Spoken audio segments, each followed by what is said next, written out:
Hello everybody, how's it going? It's me, Krendor, and welcome back to Krendor Talks in front of a shitty green screen. Today, we're going to be talking about the Sigmar news that I hadn't covered. I covered pretty much everything else, but I haven't covered terrain, the endless spell manifestations, and then battle tactics. So I figured we'd just go over those really briefly here and just kind of, I'll give my mediocre opinions on the situation. And this week, as of recording this, they're going to be showing off the entire box. So that'll be fun. I imagine we'll also get some release dates or, maybe some more models that aren't coming in the box. That would be cool. That's what I'm hoping for. So we'll see. But either way, let's talk about some of this other stuff that has been announced already. So first, we have Clash with Eldritch Manifestations and Demolish Faction Terrain and new AOS. So pretty much, you can now summon all these universal manifestation lores. They're all grouped together, so I imagine they're probably going to sell boxes of these. That would make sense. Instead of just one big endless spell box, right? I already have all these, so I don't really care. I can play with all of them because I have a problem with collecting plastic. And then the Kronspine Incarnate. Dude, I can actually bust my Incarnate out and actually understand the rules, maybe? I don't know. I hate playing with this thing. The rules are so dumb right now.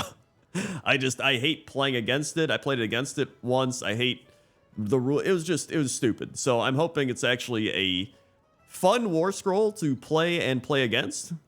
And yeah, so big thing here is now war scrolls for endless spells have bonus stats instead of just it's an endless spell, right? So it has movement, it has health, it has save, it has banishment.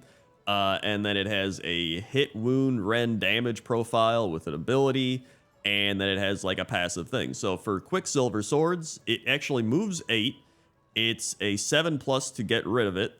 It has 6 health and a 5-up save. So the big news here being you can attack these with like your warriors, right? Your warriors can go up to this thing and be like, ugh, and hit it, and you can get rid of it. So that is brand new, and I think it's great because especially for the priest, whatever they're called, the priest summon. I could literally just manifestation. Is it manifestation? I don't know. I forgot what they're called. Either way, it doesn't matter.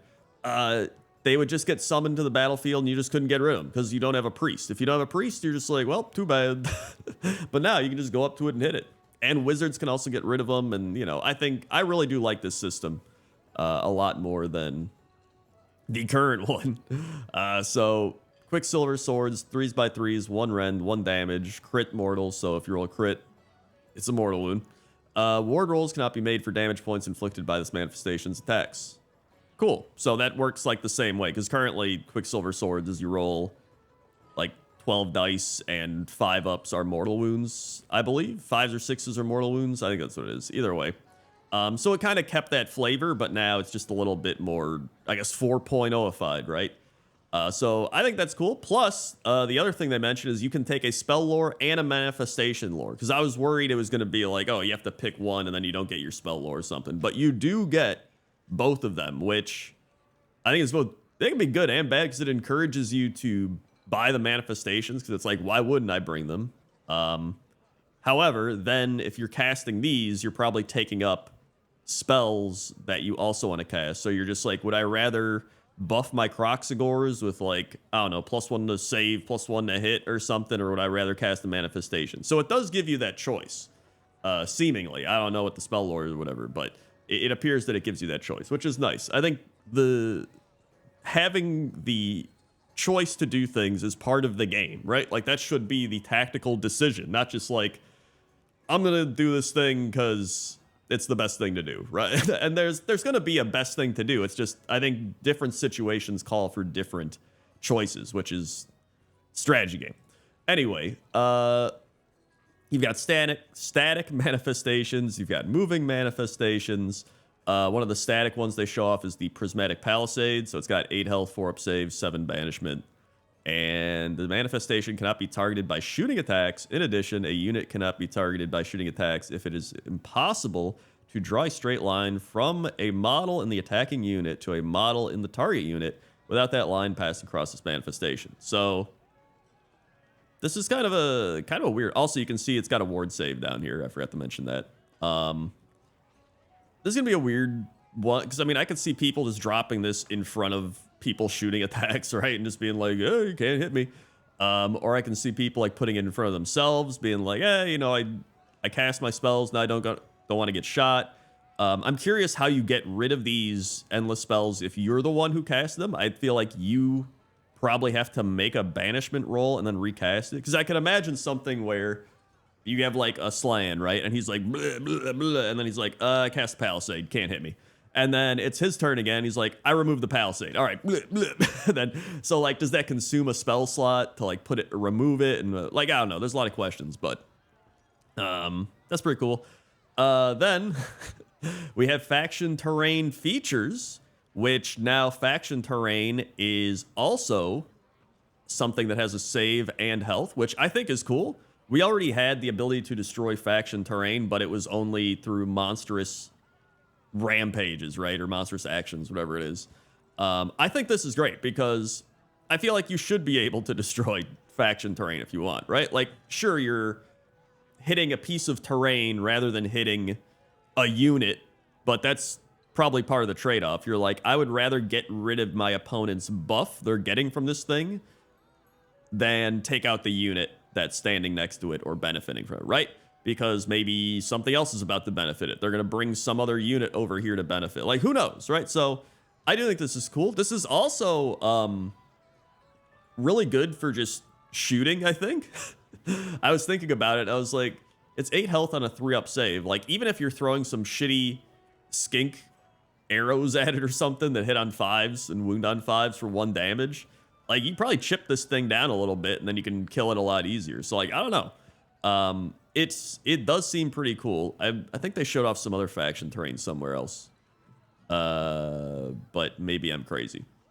I think I might just be thinking of this. So they have Lore of the Deepwood, Tree Song. So they say, of course, faction terrain is particularly important for some factions like Sylvanet. These factions now have new abilities to summon additional terrain features throughout the battle, such as the unlimited spell Tree Song. So this is a spell they have in their Deepwood lore. It's declare a friendly Sylvaneth wizard to cast this spell, make a 2d6 casting roll. If there are fewer than 3 friendly awakened wildwoods on the battlefield, you can set up an awakened wildwood wholly within 18 of the caster, more than 3. And so they're already like, they're stopping you at 3 wildwoods. They're limiting you, like, all right.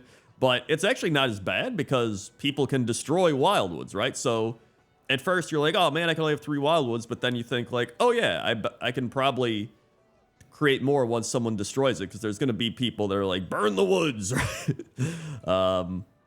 So from all enemy units, blah, blah, blah. If there are already 3 wildwoods on the battlefield, heal 3 each friendly awakened wildwood. So at first I was confused by this because I was like, wait, heal each friendly awakened wildwood, heal 3. And then I was like, oh, you heal the wildwood. I was like, obviously. So the wildwoods are going to be doing some sort of buff, right? We know that. But this spell makes it so you can actually heal the trees, which I think is really cool, like from a thematic perspective, right? Like your trees are dying and you're like, heal the trees. And then if you don't have enough trees, you're just like, grow new trees. So it's about either growing or maintaining the trees, which I think is cool. I don't know how good it'll be, but if the trees are powerful, then it's going to be probably pretty good. So that was, that was pretty much it. I mean, I'm down with all this. I think this is really cool. I already have all the endless spells, so I get to use all of them, so I don't care. I also have the incarnate. Cool. And yeah, I mean, it all seems great. So moving on, we have the terrain rules. So speaking of terrain, a whole bunch of new terrain rules. So first off, let me just say the current terrain rules for Age of Sigmar are terrible. Like, they're real bad. If you only play 40k, you should realize how bad Sigmar's terrain rules are. Like 40k has pretty decent terrain rules, and it feels like they're trying to do more of a simplified 40k version, which I think is all Sigmar really needs. So let's continue on here. Universal terrain abilities. So each terrain feature has one or more of the following passive abilities: cover, impassable, obscuring, place of power, unstable.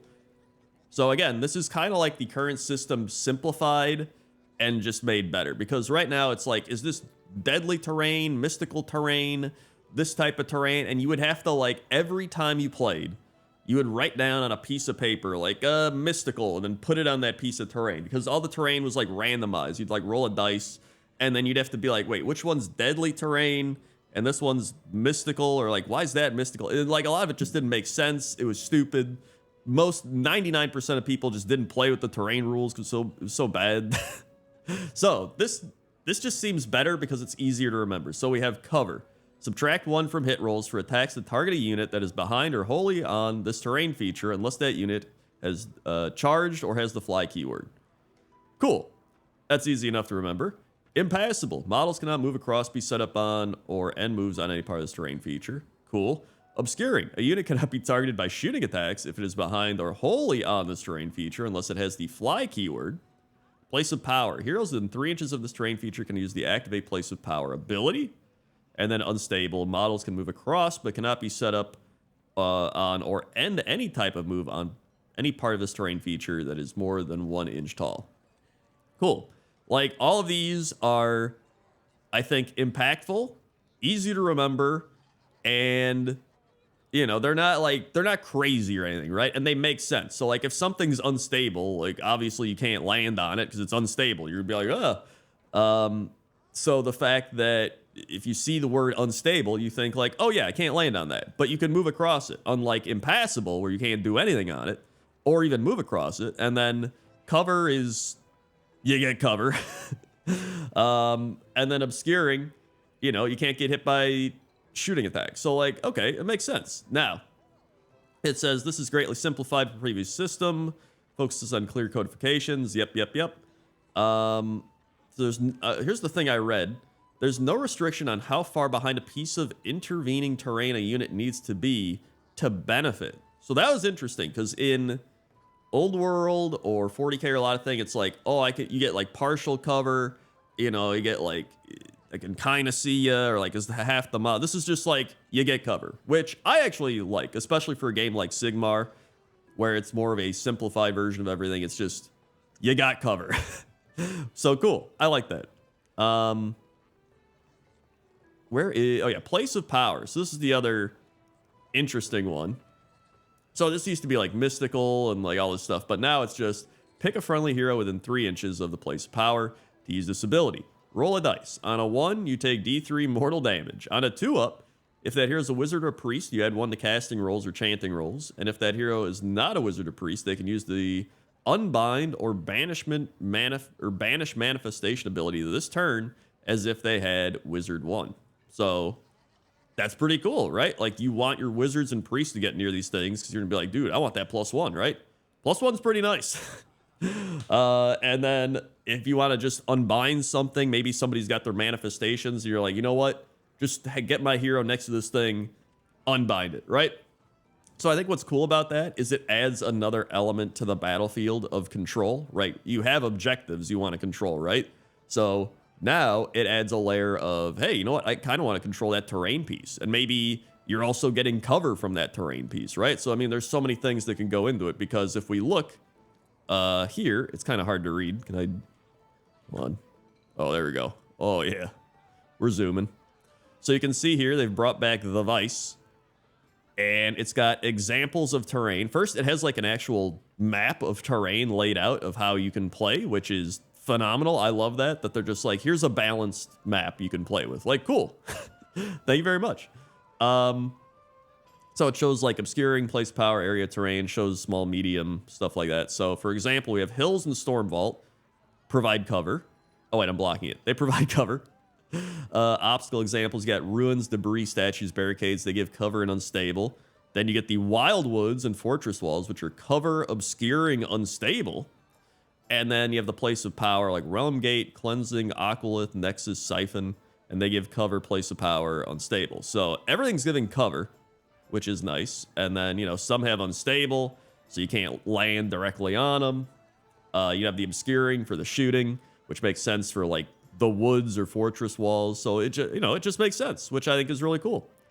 It's easy to remember, and it actually makes you want to play with the terrain rules. Fantastic. And I believe that's pretty much it for that article. They're just like, hey, the terrain rules are better. Nice. Cool. And then we have our final thing here, which are battle tactics. So I'm a person that Oh, wait. Are these spearhead battle tactics? Okay, never mind. These are the spearhead battle tactics. Where are the other battle tactics? Hold on. I need to... let me find it. God, navigating the Games Workshop websites. This is still better than their actual website, to be honest. I think it's before that one. Hold on. This is a top tier... Is your spearhead? Wasn't it like right around here? This is a top tier YouTube video. Stormcast. Oh, here it is. Battle tactics. Okay. So, of course, there's like the whole thing where the double turn. If you take the double turn, you can't score a battle tactic. You cannot use this ability if you went second the previous blah blah blah. Pick one battle tactic you have not yet attempted. You can attempt to complete that battle tactic this turn. So pretty much. You can't take the double turn and then use a battle tactic because you're getting the advantage of a double turn. But you can't make somebody double turn and lose a battle. So like if your opponent, say, wins the roll off and you just went and they're like, I'm going to make you go again. So you take a double turn. You don't get a battle tactic. You can't do that. It has to be the person's decision. So that's nice, actually. Now, the big thing here is... Battle tactics, to me, started out pretty good and ended terribly. So, Age of Sigmar 3.0 introduced battle tactics, right? And they used to just have, I think it was the Monster Mash battle tactics, if I remember correctly. It was just like 6 battle tactics, universal, or 8. I think it was 8, never mind. And it was just monster stuff, like kill a monster, kill something with a monster, march your monsters up together, which was a dumb one. That's the one you just do like first round. Everybody did that. And just stuff like that, like kill a general, like whatever. And I think what I enjoyed about battle tactics like that was they were just very generic in a way. Like they were just easy to remember. They were very kill oriented typically, except for the one where it's like march forward. And then as we went on through the seasons, they just got more convoluted. They just got dumb. And then they introduced book battle tactics, which I think were the stupidest idea they could have done. It was just like everybody, like you played the game for battle tactics only. Nobody played the actual game to just play the game. Like how if you play Old World, you would just kill each other and that's the objective of the game. Like it doesn't have to be that, you know, just kill. But it's nice to have like some sort of system that is based around like I don't know, just completable battle tactics that involve either taking objectives or killing stuff primarily, because that's the whole point of Warhammer, right? Is kill stuff and take objectives. So you know, there would be battle tactics, for example, where somebody would be like, retreat my clan rats. There would be like, I need to roll this on my the gods table. I need to, you know, protect the moon. It was just like, there's so much dumb shit. It was so stupid. And the worst part was you didn't know your opponent's battle tactics. Like when it was a universal battle tactic system, you knew the battle tactics. You're like, oh, I'm going to try and prevent my opponent from doing this battle tactic. I know they want to do that battle tactic, right? But then they'd be like, oh, what are my book battle tactics? Oh, I'm going to do charge you with a Minotaur. And you're like, okay, I didn't know you had that one, right? Because like nobody knows everybody's book battle tactics because there's like so many of them. And then they would have to balance the book battle tactics with the actual battle tactics. It was a dumb system. It was just too much shit. It was so, it had the like old 40K issue of just like oversaturation with like command abilities, right? So now they are keeping battle tactics. They're removing grand strategies for now, which I don't really care about because most of the time we would just forget about grand strategies anyway and be like, oh yeah, what's your grand strategy? Cool. And then we'd like forget. I don't care that grand strategies are gone. It's just, or at least if they kept grand strategies, remove battle tactics. I don't want both. So we've seen 3 universal battle tactics. So we have, you complete this battle tactic at the end of your turn if 2 or more friendly units are within 3 inches of the center of the battlefield and are not in combat. So right away, I'm like, okay, I actually kind of like this because it either means you've taken control of the center of the battlefield and you're playing defensively, or you've went and killed people in the center of the battlefield and are now controlling it, right? So I think that's cool. I don't mind that one. I think it's a pretty good one. I think it could be hard to do depending, unless you do it really early. But it does say, oh yeah, it says at the end of your turn. Oh wait, no, it's not turn 2. I read turn if to. Okay, never mind. So I mean, you could do this right away. To be honest, there's probably like some Seraphon thing where you can like teleport somebody in the center, and then run somebody up like some skinks or like some Ripperdactyl riders or something. So I mean, you could, but then you're also just gonna like throw away your units. I guess it just depends on how much you value the battle tactic. But that also becomes like a strategic thing. And then people, this is what I mean. So when you have a limited amount of battle tactics, you now know, hey, my opponent might seize the center right away, right? Like he might just try to rush that. But then I might counterplay that by just killing him in the center and then getting that for myself, right? So you have to be like, oh yeah, if I do that, I'm just going to get killed. And then he gets it. You trade off. And now they're ahead in the game because you're down units and you've both completed the same battle tactic. So, I mean, it does provide that strategy going on. So that, I mean, I don't mind that. And we have take the flanks. You can tank them as well. You complete this battle tactic at the end of the turn if you have at least one friendly unit within 6 inches of each short battlefield edge. None of those units are wholly within friendly territory, and none of those units were set up this turn. So this is just like a get your units on the flanks, which makes sense why it's called take the flanks. So you're just like surrounded. This is probably a good one if you have a lot of cavalry or fast moving stuff where you're just going to the outside and then you're like, all right, now we charge in, right? So I think that's cool. It kind of encourages you to play, with like a cavalry army, or even, I guess you could teleport because but no, that would be set up this turn, still teleport. So yeah, it's pretty much like a cavalry one. Which, like, cool. I've always preferred if they had numerous ways to play with the battle tactics. Like, I think if they have a monster battle tactic, that would be cool as well, where it's just, like, either kill something with a monster or kill a monster. Like, I think even combining that into one battle tactic's fine. Like, this battle tactic is complete if you kill something with a monster or you're killed by a monster. Or not. I died to a monster. Hooray. Or if, it could go either way. So you could be like, oh, I'm running a monster in my army, so I get to do this battle tactic. I need to kill something with it. Or you can be like, oh, I can do this battle tactic because they have a monster and I'm going to go kill it. And then it encourages you to have this like strategic back and forth of like, I need to get my good units in position to go kill this monster. And then your monster is like, I don't want to get near those monster slaying units. I'm going to go find some like, chaff or like a foot hero to go kill. And so you're like trying to play around that. So I think that could be cool. I don't know if they've done it, but it'd be cool. And then pick a unit in the enemy general's regiment. You complete this battle tactic if that unit is destroyed this turn.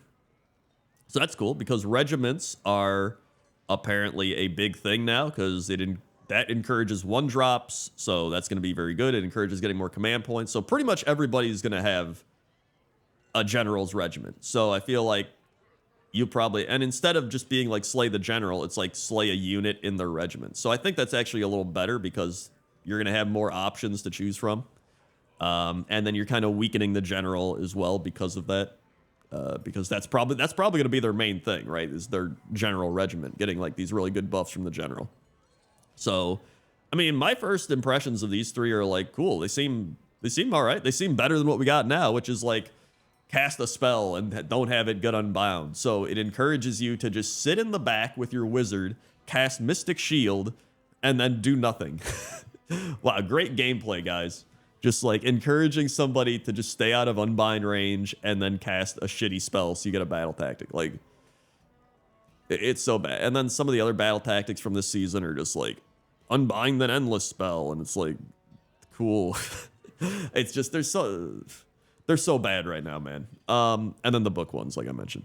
And then we learned that the book battle tactics are removed, thank God, and they've been replaced with the Grand Alliance battle tactics, which at first I was like, but then the more I think about it, I actually kind of like this because they're easier to balance because there's less of them. It's easier to remember them because, there's only 4 major factions, and they are kind of thematically tied to that faction, right? So when you think of destruction, you think of destruction. You think of them going out and being like orcs, going out and hacking and slashing. When you think of order, you think of them like controlling and you know, taking over different things. Like just mainly control is what I think of, at least. You think of death, you think of death. They kill stuff, or just, you know, really weaken you. I almost think of like, if this is like Magic the Gathering, which I almost think this is like what they kind of base it off of. You have Order, which is kind of like blue-white. You have Death, which is just like a black deck. You have Destruction, which is kind of like green-red a little bit. And then you have Chaos, which is more like red, maybe even a little black mixed in there or something, right? So that's kind of what I think of when I think of these. Let me just read these. So we have, let me zoom in. So Order, Reclaim the Realms. You complete this battle tactic in your turn if there are one or more friendly units wholly within each quarter of the battlefield and more than 6 inches from all enemy units. So I imagine you're like teleporting around, you're maneuvering your cavalry or whatever it is, and then you're probably killing stuff. So maybe you have 2 battlefield quarters already, and then you're like, you know what, I'm going to charge this one and take this quarter, and then I'm going to go over here and I'm going to kill that one as well or something. Like, who knows, right? So I think it's pretty all right. Like it seems easy enough while still having some challenge to it. And people are going to know, like, hey, he's trying to get into my quarters. Get out of my quarters. Death is like, pick a non-hero enemy unit that has not had any models slain this battle. If there are no non-hero enemy units on the battlefield, you can pick an enemy unit, or any enemy unit. I can't read. You complete this battle tactic if that unit is destroyed. So it's literally like, pick a unit, destroy it, and that's it. And then you can kill a hero if all their units are dead. So that seems like a good one where if there's something you know you can kill, you're like, I'm killing that thing. Or if all their enemy units are gone, it's just a hero. It's like a good final round battle tactic of like, I'm just going to go kill that foot hero. But then they can also run away. So there's still like counterplay to that, which I think is good. It seems like it could be a little tricky though. Pick an objective controlled by your opponent for chaos. If you complete this at the end of your turn, if 2 or more friendly units charged, 1 or more of those units is contesting an objective and you control the objective. So, I mean, that makes sense. Chaos is just like, we're charging in and we're taking that shit. Like, cool. And it encourages you to play that way because you're going to be like, yo, I'm chaos. I'm going for objective control. I'm charging in. I'm killing shit, right? I think that's cool. And then destruction. Pick 3 friendly units that are not in combat and are wholly within friendly territory. You complete this if at the end of your turn, each of those units is wholly outside your territory and used a fight ability this turn, which I think is cool because it's not kill a unit, it's just go fight, which makes sense because destruction's like, they want to go fight. So they're starting in friendly territory. They're just like, bleh, they're charging up. And as long as they get into combat and they fight, you're good to go. Now, people are also going to play around that, right? They're like, I know he's going to want to get stuck in. So maybe we're going to redeploy. Maybe we're just going to, you know, try to block them off some way. Like do that thing where you can cast a spell on your opponent's turn and you put like the palisade in front of them. Like, who knows, right? There's probably plenty of things. And then apparently these are like half the battle tactics, or I don't remember how many more grain strategy battle tactics there are, but I think there's, you know, a couple more for each one. But overall, I mean, I am genuinely excited for 4th edition. Like, I didn't really want battle tactics anymore, but after seeing the new battle tactics, I'm like, hey, you know what? I actually kind of like them. I don't hate battle tactics. It's just there's so many battle tactics currently that just suck. I like battle tactics that are well written, that encourage you to play the game in like different ways, but still the way you want to play your army. And a lot of times when you would be like, take I don't know, this specific unit and do an action with it, that doesn't encourage you to play the way you want to play. That encourages you to just bring that unit that you don't want to bring so you can get a battle tactic, right? So I think these are on the path to being better. They provide more counterplay as well. You don't have to know about your opponent's book battle tactics. I'm happy with it. But I'm happy with all the other stuff. So I'm excited to play this whenever we can play it. I don't know. I imagine it's going to come out early July because that's typically when everything comes out for new editions. So, I mean, hey, we're only a little under 2 months away, month and a half even. So hopefully it'll be a fun time and much better than any of the other editions. So thanks for watching. Let me know what you think down in the comment section below, and I will see you next time. Okay? Okay. See ya.